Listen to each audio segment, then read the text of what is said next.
నుంచి ఇట్లాంటి model course మీరు ఎక్కువ టైం తీసుకోవడానికి ఛాన్స్ ఆడలేదు ఎక్కువ వచ్చేవాళ్ళు.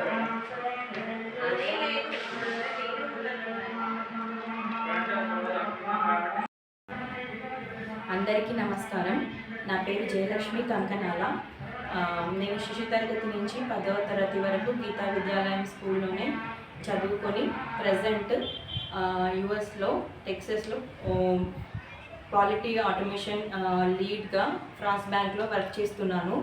సో లాస్ట్ ఇయర్ 2025లో మా 10th క్లాస్ బ్యాచ్ అందరము అనుకొని రీయూనియన్ చేసుకున్నాము. అందులో భాగంగా స్కూల్కి ఏదైనా డొనేట్ చేయాలని అడగగా ప్రధానాచార్య గారు ఈ కొత్తగా స్కూల్లో 6th నుంచి 10th వరకు కొత్త ఇంటర్న్షిప్ ఇంట్రడ్యూస్ చేయడం వలన సైన్స్ మెటీరియల్ కావాలని కోరగా మేము సైన్స్ మెటీరియల్ని పర్చేస్ చేసి వసంత పంచమి రోజు డొనేట్ చేస్తున్నాము.